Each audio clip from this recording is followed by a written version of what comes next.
दोस्तों, अगर आपको वेट लॉस करने में दिक्कत आ रही है या फिर आपके पेट में गैस, ब्लोटिंग, एसिडिटी जैसी समस्या देखने मिलती है, अगर आप कोई भी छोटी सी एक्टिविटी करते हैं और उसमें करते ही थक जाते हैं और इसके अलावा या तो आपको हार्मोनल इम्बैलेंस हो रहे हैं या फिर आपको बहुत ज्यादा ठंड लगती है, आपके हाथ पैर ठंडे रहते हैं, तो समझ जाइए कहीं ना कहीं आपका जो मेटाबॉलिक रेट है ना वो बहुत स्लो हो गया है। आपको चिंता करने की कोई जरूरत नहीं है। इस वीडियो में मैं बताऊंगा कैसे आप अपने मेटाबॉलिज्म को बूस्ट कर सकते हैं और इन सभी परेशानी से बच सकते हैं। इसके लिए सबसे पहले ये समझना जरूरी है कि मेटाबॉलिज्म होता क्या है। दोस्तों, मेटाबॉलिज्म एक बायोलॉजिकल प्रोसेस है जो आपके शरीर में फूड को एनर्जी में कन्वर्ट करने का काम करती है। तो जब मेटाबॉलिज्म स्लो हो जाता है तो ऐसे केस में आपकी जो कैलोरीज है वो कम बर्न होती है। इसका मतलब जो फूड है वो प्रॉपर एनर्जी में कन्वर्ट नहीं हो पाता और ये फैट के रूप में आपके बॉडी में ही स्टोर रह जाता है। अब ऐसे केस में आप चाहे जितना भी हेल्दी फूड ले लें, इससे आपका वेट लॉस नहीं होगा। अगर आपका मेटाबॉलिज्म स्लो है तो आपका डाइजेशन भी वीक रहेगा और जब डाइजेशन वीक रहता है तो आप कुछ भी खाएंगे वो सही से पचेगा नहीं। और कुछ लोग क्या करते हैं, खाना खाने के बाद पानी पी लेते हैं, तो पानी पीने से जो आपकी गैस्ट्रिक फायर है वो स्लो हो जाती है और जिसकी वजह से वो खाना सही से पचता नहीं है। अब पेट के अंदर वो खाना पड़ा रहेगा और सड़ता रहेगा और जिसकी वजह से डेवलप होंगे टॉक्सिन्स। अब ये टॉक्सिन्स आपके पूरे शरीर में ब्लड के थ्रू फैल जाएंगे और ये हर मसल पे, सेल पे जाके इकट्ठे हो जाएंगे।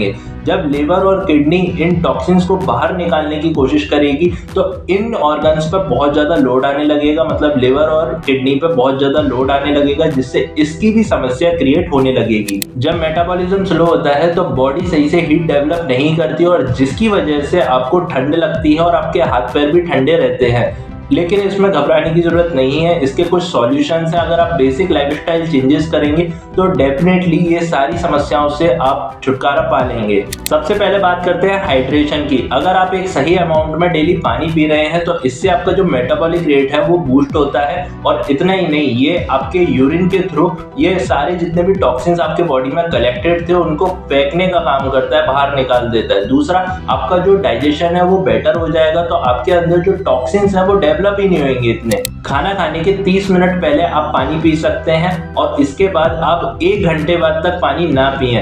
अगर बीच में आपको प्यास लगती है खाना खाने के दौरान तो आप थोड़ा थोड़ा एक घूंट पानी ले सकते हैं। ऐसा नहीं कि आप बहुत सारा पानी लें, इससे होगा ये कि आपकी जो डाइजेस्टिव फायर है यानी कि गैस्ट्रिक फायर, जठर जिसको बोलते हैं, वो बुझ जाएगी और जिसकी वजह से आपका जो खाना है वो सही से पचेगा नहीं। अगला है प्रोटीन रिच फूड। इसका थर्मिक इफेक्ट ज्यादा होता है और जब आप प्रोटीन खाते हैं तो इसको पचने में भी टाइम लगता है और जिसकी वजह से आपके शरीर को ज्यादा एनर्जी डेवलप करनी पड़ती है। तो जब आप प्रोटीन रिच फूड खाएंगे तो इससे आपका मेटाबॉलिज्म भी बूस्ट बना रहेगा। इसके लिए आप पनीर, दही, स्प्राउट्स, चिया सीड्स या फ्लैक्स सीड्स ले सकते हैं। अगला है फाइबर रिच फूड। अगर आप फाइबर रिच फूड खाते हैं तो आपके गट्स में प्रेजेंट जो हेल्दी बैक्टीरिया हैं, गुड बैक्टीरिया हैं, वो और ज्यादा डेवलप होते हैं, ग्रो करते हैं और जिसकी वजह से आपका डाइजेशन भी इम्प्रूव हो जाता है।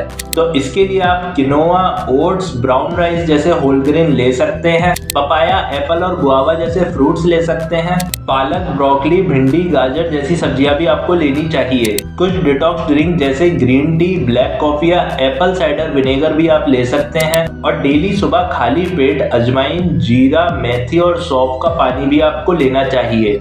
अगर आप डेली हेल्दी फैट लेते हैं तो इससे ना सिर्फ आपका मेटाबॉलिज्म बूस्ट होगा बल्कि आपके हार्मोन भी बैलेंस होंगे और आपके अंदर जो एनर्जी का लेवल है वो भी मेंटेन रहेगा।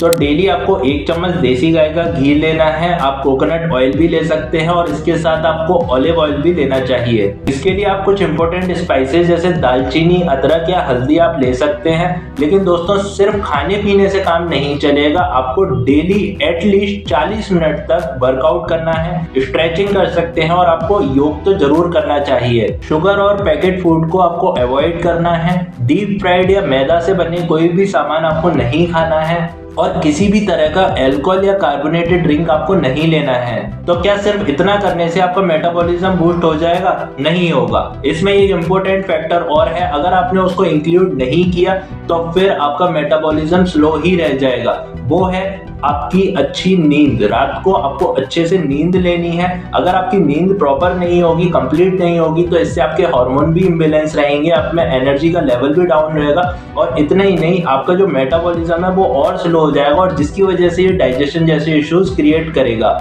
डेली रात को 10 से सुबह के 6 बजे तक आपको नींद अच्छे से लेनी चाहिए। अगर आपको नींद नहीं आती है तो इसका भी सॉल्यूशन है कि आप धूप में बैठ जाएं और गर्दन के पीछे आपको धूप खानी है। इसके अलावा डेली आपको ब्राह्मरी प्राणायाम करना चाहिए। इसमें अपने दोनों हाथों को इस तरह से रख के अंगूठे से कान को बंद करते हैं, गहरा सांस भर के और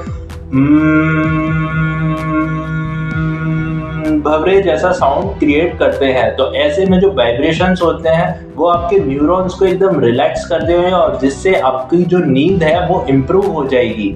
अगर आप डेली 10 मिनट तक नाड़ी शोधन प्राणायाम करते हैं तो इससे आपका पैरासिम्पैथेटिक और सिंपैथेटिक नर्वस सिस्टम भी बैलेंस बना रहेगा और जिससे नींद बहुत अच्छी आएगी। अगर आप अपनी बॉडी को ओवरऑल हेल्दी बनाना चाहते हैं तो इसके लिए एक योग टेक्निक होती है जिसको योग निद्रा कहा जाता है। अगर आप वो सीखना चाहते हैं तो कमेंट में यस लिख देना, तो मैं उससे डिटेल एक वीडियो बना दूंगा। बाकी अगर ये वीडियो आपको पसंद आया तो अपने फ्रेंड और फैमिली के साथ जरूर शेयर करना। अगली वीडियो में जल्दी मिलेंगे, तब तक के लिए सभी को नमस्कार।